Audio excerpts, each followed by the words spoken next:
तो हम दीर्घन में सबसे पहले क्या पढ़े थे? 5 चीजें आती है, बताओ क्या क्या चीजें? 5। सभी ध्यान लगाना, क्या 5 पॉइंट पढ़ेंगे हम पहले चैप्टर में। दीर्घन तो ये लिखा हुआ है, इस चैप्टर में हम 5 चीजें कौन कौन सी पढ़ेंगे? 5 पॉइंट में पढ़ेंगे। पहला पॉइंट क्या था? आयुर्वेद का अवतरण था।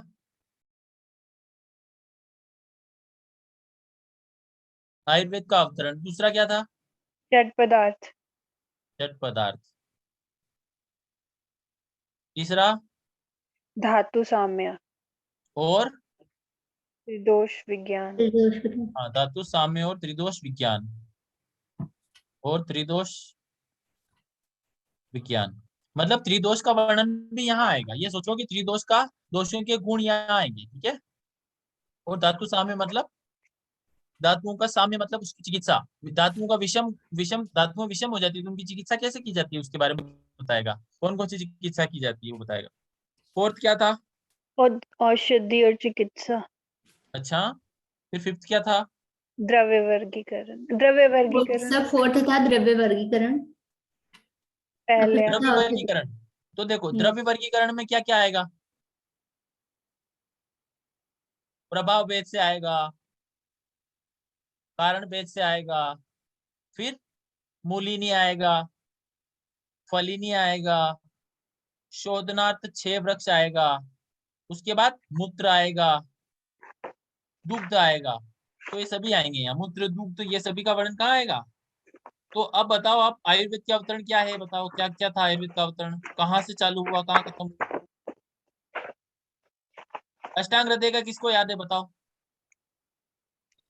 सर वो था ब्रह्मा श्रित्वा आयुषो वेदम प्रजापतिम अजिग्रहत सौश्विनौ तौ सहसाक्षम सौ त्रिपुत्रादि कान्मुनीन ते अग्निवेशादि कांस्ते तु पृथक तंत्राणि ते निरे। वाह कमाल। ठीक है, और यहाँ चरक में क्या था?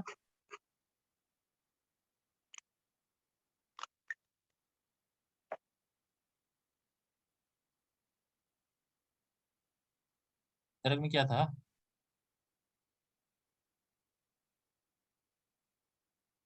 अरे चरक में भी यहाँ से होता है ना, भरद्वाज से चालू हो जाता है। अत्रि पुत्र की जगह भरद्वाज आ जाता है चरक में, ठीक है ना, बाकी का सेम है। तो हम 14 तक कर लिया था, ठीक है। 7 हो गया। देखो यहाँ, देखो 14 चैप्टर क्या है बताओ। 14 श्लोक यार, श्लोक। तो आप अपनी अपनी बुक खोल लेना। अब देखो, अब बिल्कुल सीरियस टॉपिक है ये, इसमें बिल्कुल भी कोई इस तरह से अपने को लापरवाही नहीं करनी है। इसमें से हर एक श्लोक कहीं से भी क्वेश्चन आ सकता है, इसलिए हमने को बहुत सीरियस रख के पढ़ना है, ठीक है।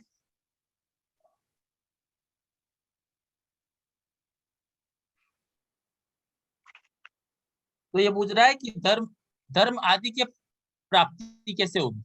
अच्छा, मैं एक चीज पूछता हूँ।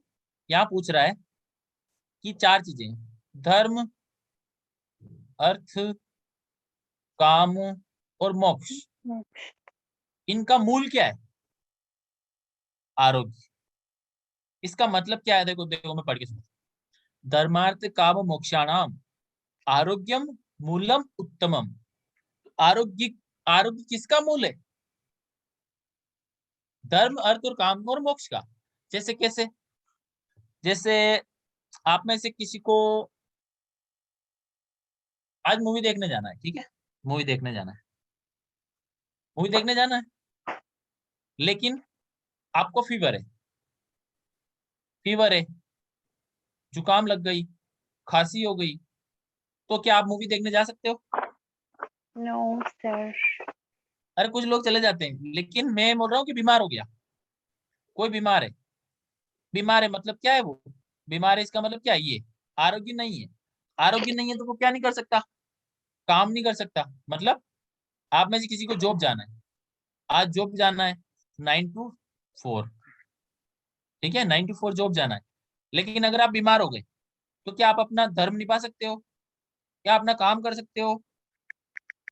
क्या आप पैसा कमा सकते हो बीमार होके? बीमार आदमी पैसा कमा सकता है? नहीं कमा सकता। इसका मतलब क्या है? कि अगर आपको धर्म, अर्थ, काम और मोक्ष ये चीजें अगर आपको चाहिए तो आपको क्या करना पड़ेगा? पहले कैसे रहना पड़ेगा? स्वस्थ रहना पड़ेगा। समझ में आया? एक आदमी है, एक आदमी का धर्म क्या होता है? एक मैरिड पर्सन है, एक शादीशुदा आदमी, उसका धर्म क्या होता है? कि वो बीवी को शॉपिंग कराए, ठीक है ना? वो बोले कि बच्चों बच्चों को बाहर आइसक्रीम, कुल्फी, पानी पूरी खिलाने ले जाए, ठीक है ना? अब अचानक उसकी तबीयत खराब हो जाती है, वो प्लान करता है कि आज मैं अपने बच्चों को, बीवी को बाहर घुमाने ले जाऊंगा। लेकिन अचानक क्या हुआ, ऑफिस में उसने ठंडा पानी पी लिया, उसको जुकाम, खांसी, फीवर हो गया। अब बताओ वो अपना धर्म निभा सकता है या नहीं निभा सकता? नहीं निभा नहीं। सकता है ना? क्यों? या फिर प्रॉपर तरीके से नहीं निभा सकता, क्यों? क्योंकि वो बीमार है। इसीलिए आचार्य ने क्या बोला है कि अगर आप आपको धर्म निभाओगे तो आपको क्या रखना पड़ेगा? ये आरोग्य रहना पड़ेगा, आरोग्य रखना पड़ेगा। अर्थ, अर्थ का मतलब क्या है? चरक ने अर्थ का मतलब क्या बोला है? अर्थ का मतलब स्वर्ण आदि।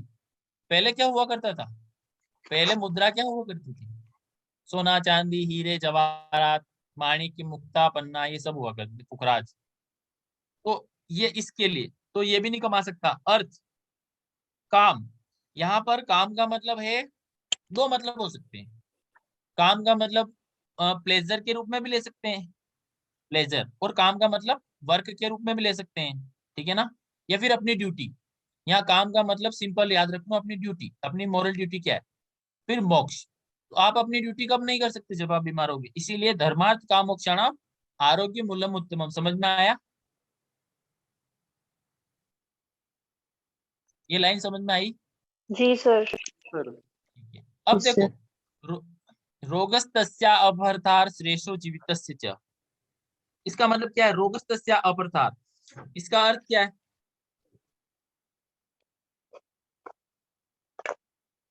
इसीलिए क्या बोला कि किसके लिए? श्रेष्ठो, श्रेष्ठो मतलब जीवन के, जीवन को जीने के लिए, या फिर जीवन की श्रेष्ठता के लिए क्या करना चाहिए? रोग को नष्ट करना चाहिए, या रोगी नहीं रहना चाहिए, या रोग की चिकित्सा करनी चाहिए, ठीक है ना? रोग की चिकित्सा, क्योंकि रोगी अगर कोई भी रोग लग गया तो ये चार काम नहीं हो पाएंगे। अच्छा, अष्टांग हृदय में आया था एक लाइन, अष्टांग हृदय सूत्र स्थान में एक लाइन आती, क्या आती है? आयु कामय माने धर्मार्थ सुख साधनम आयुर्वेदो उपदेशेषु विधि परमादर, आई थी ना? Yes, sir. तो वहां पर देखो क्या है था, आयु कामय माने, आयु का मान किसकी कामना करता है? धर्मार्थ सुख साधन, मतलब धर्म, अर्थ और सुख। ये आ गया ना, तीन चीजें, धर्म, अर्थ और काम। काम का मतलब मैंने बोला था प्लेजर के लिए आता है, सुख के लिए आता है। वहां मोक्ष की बात ही नहीं करता है वो। तो वहां पर भी इसका मतलब यही है कि आयुर्वेद, आयुर्वेद उपदेश विधेय परमात्मा। आयुर्वेद का उपदेश क्यों हुआ? क्योंकि इन तीनों साधन की प्राप्ति के लिए, धर्म, अर्थ, काम, और इनकी प्राप्ति कब होगी? जब आदमी निरोग रहेगा या रोगी नहीं होगा, स्वस्थ रहेगा। समझ में आया ये श्लोक? ठीक है। अब देखो इसमें इंद्र के पर्याय आते हैं, ठीक है ना? तो इंद्र के पर्याय देखना आप, श्लोक नंबर कौन सा है? 19, 19, 20, 22, 23। तो यहाँ पर अलग अलग जगह श्लोक आता, श्लोक में इंद्र का पर्याय आता है। तो देखो, सिर्फ आपको पढ़ना है, ठीक है ना? शचीपति, इंद्र की पत्नी का नाम क्या था? शची। सहस्त्राक्षम, अरे वहां आया था ना, अभी आया था ना आयुर्वेद के अवतरण में, वाग्भट में। Yes Yes, sir. हाँ, सो तो सहस्त्राक्षम, सो त्रिपुत्रादिगान मुनि। तो वहां सहस्त्राक्ष भी किसका पर्याय था? इंद्र का। इंद्र का। शचीपति, उसके बाद क्या आया यहाँ पर? शक्र, शक्र किसका पर्याय है? अच्छा, शक्र किस ड्रग्स का पर्याय है? शक्र किस द्रव्य का पर्याय है? बताओ शिवानी। अच्छा, इंद्र यव तो सुना होगा, इंद्र यव। हम्म। इंद्र यव क्या हो सकता है? कुटज। फुटेज। क्यों कुटज? इंद्र, इंद्र का मतलब शक्र ही तो होता है। अरे इंद्र का पर्याय ही तो शक्र है। तो शक्र का यव क्या हो गया? इंद्र यव। और इंद्र यव का मतलब कुटज। तो शक्र किस ड्रग्स का पर्याय है? कुटज का। याद रहेगा? कुटज का botanical name Holarrhena anti anti dysentery का। फैमिली। एपोसाइनेसी, ठीक है, हाँ। एपोसाइनेसी याद रहेगा। एक प्लांट और बता दो एपोसाइनेसी का। करवीर, सप्तपर्ण हो गया, एक और बताओ। नेरियम इंडिकम, क्या करवीर, सप्तपर्ण और कुटज और नेरियम इंडिकम, सेरियक नेरियम इंडिकम, नेरियम इंडिकम, करवीर, और एक ड्रग्स हो रहे हैं इंपॉर्टेंट, सर्पगंधा, सर्पगंधा, ठीक है ना। तो सर्पगंधा की फैमिली सोलेनेसी नहीं है, ठीक है ना। जैसे अश्वगंधा की फैमिली सोलेनेसी है, उसी तरह से सर्पगंधा की फैमिली सोलेनेसी नहीं है, एपोसाइनेसी। एपोसाइनेसी फैमिली के 4 प्लांट मैंने बता दिया आज, ऐसे याद करोगे इजी, ड्रग्स भी याद हो जाएगी। तो शक्र हो गया, बलहंता, सुरेश्वर, तो ये इंद्र के पर्याय हैं, ठीक है ना। सुरेश्वर के बाद अब नेक्स्ट श्लोक में आएगा अमर प्रभो। देखो थर्ड लाइन में, देखो थर्ड लाइन में आता है ना अमर प्रभु, अमर प्रभु हो गया, ठीक है ना। अगला आया शक्रतु, कहाँ रह गया, अमर तेरा प्रभु कहाँ है शत सर? शत शतक्रतु, तो ये भी किसका पर्याय है, इंद्र का। अब सबसे इंपॉर्टेंट आया कि जो आयुर्वेद का ज्ञान था, आयुर्वेद का ज्ञान था वो किस फॉर्म में गया, किस फॉर्म में गया बताओ। स्वर्ग से पृथ्वी लोक पर किस फॉर्म में आया, त्रिसूत्र के फॉर्म में आया ना।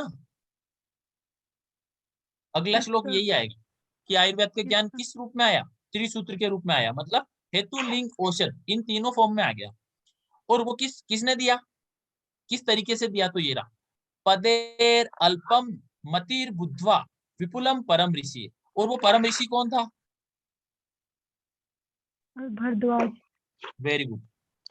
तो एक ऋषि गया था स्वर्ग में, वो कौन था, उसी को क्या बोला, उग्र तपा। अच्छा उग्र तपा का अर्थ क्या है बताओ। उग्र तपा का अर्थ है कि कोई मनुष्य शरीर को लेकर अगर स्वर्ग में चला जाए, क्योंकि भरद्वाज स्वर्ग में शरीर समेत गए थे, जबकि मनुष्य शरीर लेके स्वर्ग में नहीं जा सकता, मर के ही जाना पड़ता है। इसीलिए बिना मरे कोई स्वर्ग नहीं जा सकता, लेकिन भरद्वाज उनका तप इतना उग्र था कि वो शरीर सहित स्वर्ग में चले गए और वापिस स्वर्ग से अल्प पद में, देखो लिखा है ना पदेर अल्पेर मति, अल्प पद में मतिमान मतलब बुद्धिमान भरद्वाज, लिखा है ना मति विपुला, तो विपुल बुद्धि वाले भरद्वाज अल्प पद में आयुर्वेद का ज्ञान लेके आ गए। समझे, समझे क्या, आपकी बुक में पढ़ो भली, यही लिखा है, ठीक है। तो ये ध्यान रखना कि पदेर अल्पम बुद्ध्वा विपुला किसके लिए आया है, भरद्वाज के लिए, ठीक है ना। अब आयुर्वेद का उपदेश किस फॉर्म में हुआ, अब आया श्लोक, वेरी वेरी इंपॉर्टेंट। तो आपको एक श्लोक इससे पहले कौन सा याद करना था, धर्मार्थ, मार्क कर लेना उस श्लोक को, धर्मार्थ काम मोक्षाणाम आरोग्य मूलम उत्तमम रोगस्तस्या प्रतार श्रेषो जीवितस्य च। ये श्लोक लर्न करना है आपको, ये आया था उत्तराखंड 2015 में, ठीक है। तो कैसे आया था इसमें से क्वेश्चन? ये क्वेश्चन ऐसे आया था, मैं बताता हूँ। ये पूछा था डॉट डॉट करके, ये वाला डॉट डॉट आया था, मतलब डॉट डॉट जीवितस्य च, जीवितस्य च ऐसे आया था। अब ऑप्शन में आया था श्रेषो, और ऐसे करके 4 ऑप्शन थे, मुझे ऑप्शन याद नहीं, लेकिन ये ऐसे ऐसी चीज आया था। जी सर, ठीक है। ऐसे 3 वर्ड थे, मेरे को याद नहीं है, 3-4 वर्ड थे, ठीक है ना। जी आप सर, क्वेश्चन करो समझ गए। तो ऐसे आएगा। तो श्लोक से आया ना रिक्त स्थान, या फिर जी ऐसे सर, भी आ सकता है, निम्न में से कौन सा पुरुषार्थ चतुष्टय नहीं है, पहला ऑप्शन आ गया, धर्म काम, ठीक है ना। और क्या हो सकता है, मोक्ष, उसके बाद चौथा क्या हो सकता है, संन्यास। तो कौन सा आंसर जाएगा, संन्यास। संन्यास नहीं है, क्योंकि धर्मार्थ काम मोक्षाणाम आरोग्य मूलम, तो 4 ही है, पुरुषार्थ चतुष्ट के 4 उपाय, या चतुर्विध पुरुषार्थ इसी को बोलते हैं, ठीक है ना। ठीक है, अब आया वेरी इंपॉर्टेंट, आयुर्वेद का उपदेश। तो देखो आयुर्वेद का उपदेश किस फॉर्म में हुआ, तो देखो ये इसको सिंपल बोल सकते हैं हम, आयुर्वेद का स्वरूप। क्या बोलते हैं? आयुर्वेद का स्वरूप। और आयुर्वेद का स्वरूप कैसे समझेंगे? अब मैंने बोला कि आयुर्वेद स्वर्ग से पृथ्वी लोक में किस फॉर्म में आया? किस फॉर्म में आया? तो त्रिसूत्र के फॉर्म में आया। और पूरी संहिताओं में त्रिसूत्र के रूप में ही आयुर्वेद का वर्णन है।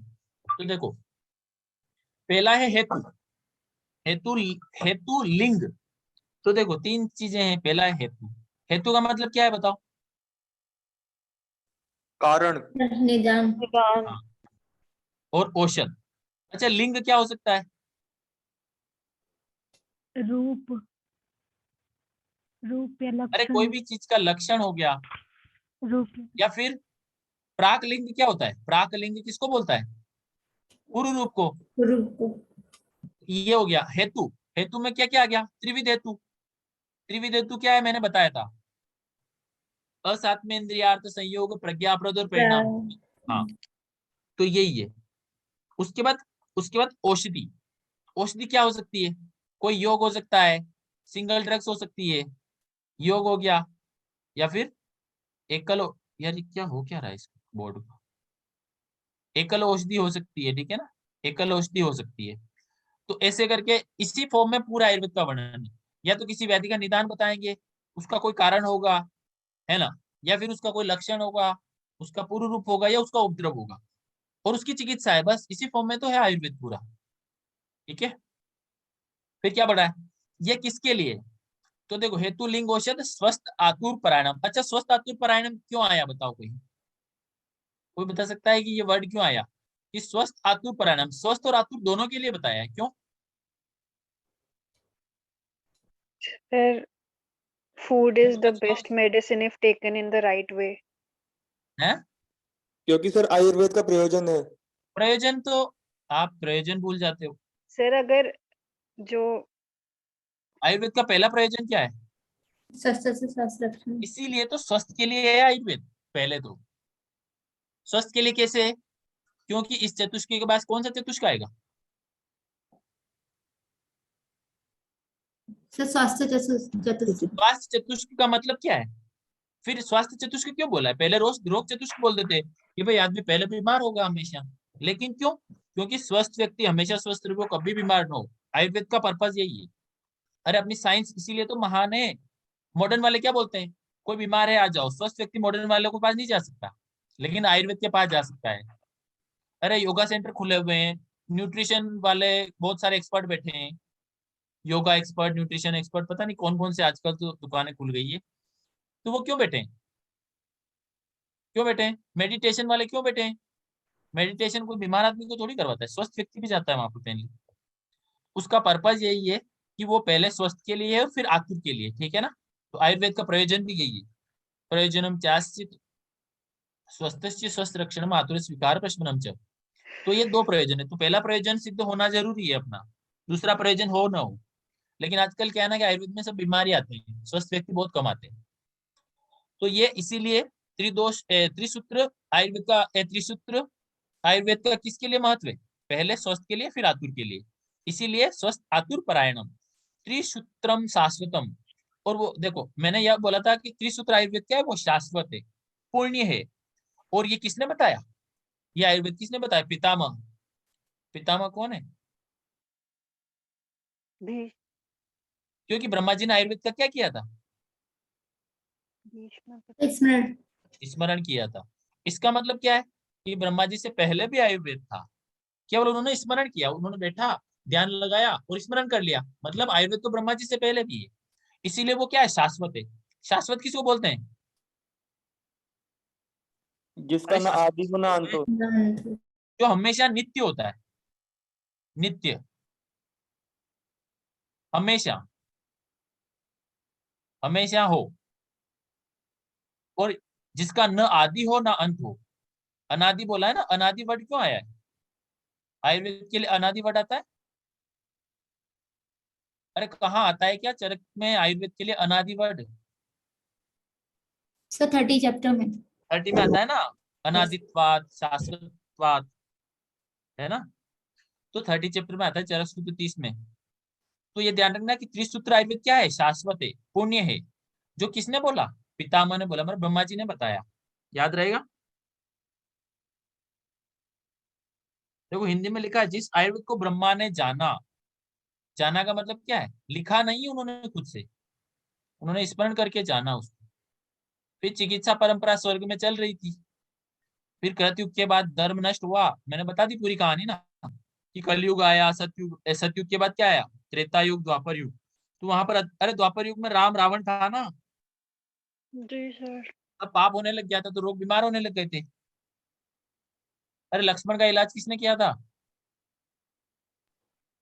सुषेण वेद। सुषेण ने। तो सुषेण कौन था, सब वैद्य। आयुर्वेद वैद्य था वो भी। उसने तो संजीवनी बूटी की बता दी थी, वहां वो बूटी है, उसको रखो, उसको लेके आओ, उससे बचेगा वो। तो वहां पर भी आयुर्वेद है। देखो रामायण में आपने आयुर्वेद पढ़ी, महाभारत में आयुर्वेद सुनी, महाभारत में कहीं आयुर्वेद आती है, महाभारत में कहीं किसी को देखा हो, मैंने देखा है।